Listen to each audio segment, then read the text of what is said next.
아빠는 오히려 트럼프의 정책이 좀 과도하게 반영되었을 가능성이 트럼프니까 가능할 수 있는 것들이 좀 있잖아요. 정말 유난히 인기 없던 대통령들이 결국은 또 미국 증시가 장기적으로 점진적인 상승이 지속될 가능성이 좀 높다. 아버지, 이 지난 한 주간은 트럼프의 한마디 한마디에 좀 증시가 출렁이는 모습을 보였던 것 같아요. 가장 큰 걱정거리는 보편 관세였는데 아직 구체적인 방안을 제시하지 않은 점이 비미국을 중심으로 안도 요인이 되기도 했었죠. 특히 트럼프가 시진핑 주석과의 통화 사실을 공개했고 또 취임 후 중국을 방문해서 회담을 희망한다는 월스트리트저널의 보도와 함께 중국도 다보스 포럼에서 미국 제품 수입을 확대하겠다는 취지의 연설도 나름 긍정적으로 작용을 했는데요. 하지만 돌연 23일 스위스 다보스에서 열리고 있는 세계 경제 포럼 화상 연설에서 트럼프는 얼굴을 다시 바꿔 달았죠. 전 세계 기업들에 대한 내 메시지는 매우 간단하다. 미국에 와서 제품을 만들어라. 그러면 우리는 지구상 어느 나라보다도 낮은 세금을 적용하겠다. 하지만 여러분이 미국에서 제품을 만들지 않는다면 그건 뭐 여러분의 권리이지만 여러분은 매우 간단하게 다양한 금액의 관세를 내야 할 것이다. 이렇게 경고를 했어요. 참 여러 의미로 대단한 사람인 것 같죠. 그의 발언의 불확실성이 커지면서 턴 프리미엄을 자극해서 장기금리가 또다시 속등하는 흐름을 보이기도 했었지. 뭐 거의 모든 정책이 불확실성에 빠져 있긴 하지만 비교적 가시성이 좋은 정책도 있어. 이 트럼프 2기 행정부에서 강하게 밀어붙이는 부분이 뭐야? AI죠. 그렇지. 미국은 전 세계에서 AI에 대한 투자를 가장 많이 하는 나라잖아. 2위인 중국과 무려 9배나 차이가 날 정도인데 이 4차 산업혁명이다라는 말이 지난 2016년 다보스 포럼에서 처음으로 나온 이후로 그동안의 산업혁명들에 비해서 더 빠르게 확산되고 있어. 이 트럼프는 바이든이 걸어두었던 AI와 관련된 규제를 철폐하고 막대한 투자를 집중시켜서 초격차를 유지하겠다는 뭐 그런 생각을 가지고 있는 것 같아.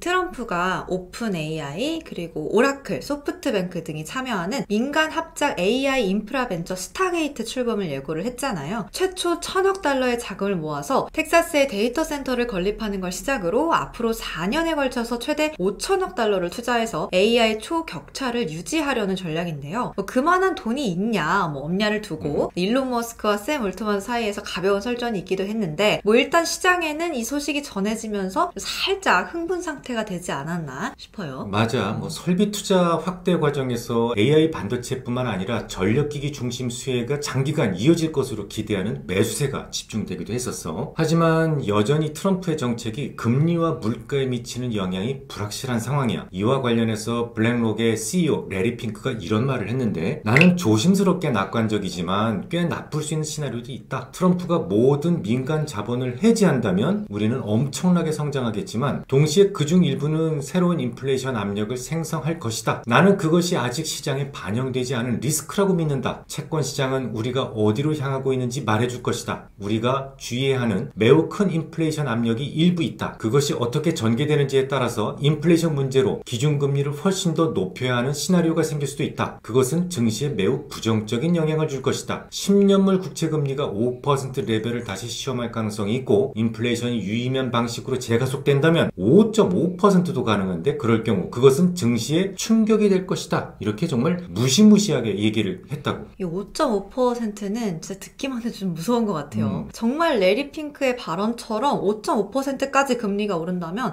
거의 진짜 재앙 수준이라고 봐도 되지 않을까요? 당연히 그렇겠지. 그런데 아빠 생각은 그보다는 조금 낙관적이야. 아빠는 오히려 트럼프의 정책이 좀 과도하게 반영되었을 가능성이 크다고 생각을 하고 있거든. 우선 감세에 대한 공약을 전적으로 지키지는 못할 것 같아. 트럼프 1기 초기 때 기준으로 미국의 재정 적자는 GDP 대비 3.1%대에 불과했지만 지금은 GDP 대비 7.4%나 된다고. 이 말은 뭐야? 돈을 더 쓸만한 상황이 아니라는 거죠. 그렇지. 근데 또 혹시 모르죠. 이 트럼프니까 가능할 수 있는 것들이 좀 있잖아요. 그래. 근데 대통령이 마음대로 할 수 있는 부분이 있고 세법과 관련해서는 반드시 의회의 동의를 얻어야 돼. 근데 의회의 동의를 얻어야 된다고 해도 공화당이 상하원을 다 쥐고 흔들고 있는 상황이지 않나요? 그렇기는 하지만 사실상 전부 장악한 것은 아니야. 특히 공화당 의원들 중에서 프리덤 코커스 소속 의원들은 트럼프와는 조금 다른 생각을 가지고 있는데 감세? 하고 싶으면 해라. 하지만 감세한 만큼 씀씀이도 같이 줄여라. 만약에 재정 지출을 동시에 줄이지 못한다면 감세안에 결코 동의하지 않겠다. 이렇게 이미 선언한 상태이기도 해. 관세에 대해서도 매우 다양한 의견이 보도되곤 있지만 영민한 트럼프가 물가를 급등시킬 수 있는 관세를 무작정 부과할 것 같지는 않아 보여. 이수야, 미국에서 지미 카터처럼 정말 유난히 인기 없던 대통령들의 공통점이 뭔지 아니? 엄청난 물가 상승이 있었다는 거야. 이번에도 트럼프가 대통령이 될 수 있었던 이유 중에 가장 큰 부분은 이전 정부에서의 혹독한 물가 상승 때문이었다는 점을 이미 트럼프도 잘 알고 있을 것이고 또 충분한 경험치도 있잖아? 그렇죠. 트럼프가 1기 집권 때 2018년 4분기에 들어서면서 감세 효과는 계속 떨어지고 또 대중 관세 품목가 규모가 확대되면서 물가가 계속 상승하니까 미국 증시도 결국 하락했던 적이 있었으니까요. 잘 알고 있겠죠. 그리고 실제로 그의 취임식 때 관세 이야기는 쏙 빠져 있었고 그 바람에 달러 가치가 급격한 조정을 보이기도 했었어요.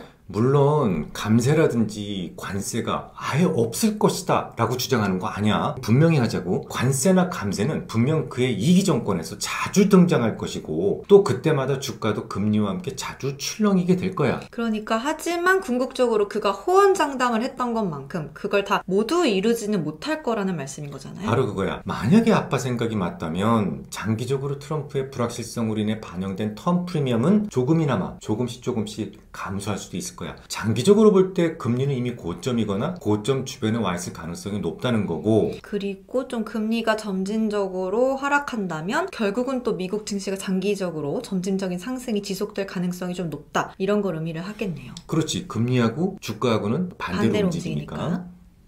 그럼 이제 이번 주를 잠깐 볼까요? 황금 연휴가 있는 주이니만큼 우리 증시는 금요일 하루만 열리는데요. 미국에서는 중요한 지표 2개가 발표될 예정이니까 계속 잘 체크해야겠죠. 우선 오늘 30일에는 1월 FOMC 발표가 있네요. 물론 현재 금리 동결할 가능성은 99% 이상이기 때문에 금리는 동결될 거고 딱히 금리 동결이 시장에 영향을 미치지도 못할 거야. 근데 그보다 중요한 주요 관전 포인트는 2가지로 볼 수가 있는데 4개월 만에 둔화된 1월 핵심 CPI에 대한 평가 그리고 트럼프 정책에 대한 파월의 기자회견 내용을 잘 봐야 될 거야. 하나씩 설명을 좀 해볼까? 12월 전체 소비자 물가 상승률은 에너지 그리고 식료품 가격이 전월 대비 각각 2.6%, 0.3% 상승하면서 전체 소비자 물가 상승률을 전월 대비 0.39%까지 상승시켰는데 이건 그다지 중요하지 않은 자료지. 그렇죠. 너무 변동성이 크거나 너무 변동성이 작아서 실질적인 물가 흐름을 잘 반영해주지 못하는 부분을 제외한 순수 물가가 중요한 거니까요. 실제로 코어 소비자 물가 상승률은 시장 예상치 0.3%를 0.1%포인트 하회하면서 시장을 크게 감동시키기도 했죠.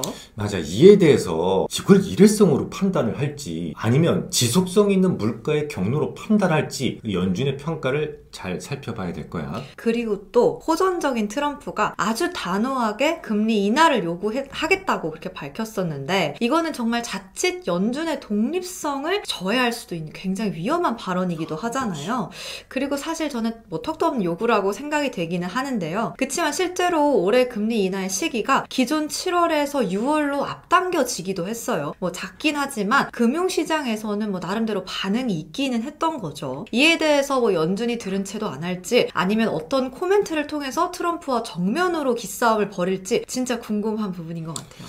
물론 정말 완전 무시할 수도 있겠지만 워낙 트럼프 성격이 이렇게 집요하게 도발을 해서 결국 링 위로 끌어올리는 사람인지라 이 파월이 말려들지 않을까 걱정이 살짝 되긴 해. 금리와 관련된 부분은 중요도 면에서 그 다음 차례가 되겠지? 현재 시장에 반영된 올해 금리 인하 컨센서스는 여전히 1회예요. 연준 점도표인 2회보다는 매파적인 상황이죠. 트럼프의 정책에 대한 불확실성으로 인해서 연준 인사들의 발언은 조금 더 매파적으로 변해 있었고요. 다만 12월 FMC의 매파적 기조가 이미 어느 정도는 선 반영되어 왔음을 감안한다면 그것도 시장 영향력이 제한적일 것이다 라고 생각을 해. 오히려 지난주에 월러 연준 이사가 트럼프의 관세 등으로 인해서 물가가 다시 상승할 가능성이 있지만 지금까지의 경로만 가지고 본다면 3차례에서 4차례까지도 금리 인하를 지지한다 라고 했던 발언처럼 이 비둘기파적인 해석이 가능한 멘트가 나올 경우에 시장이 좋아할 가능성도 있을 것이다 라고 봐.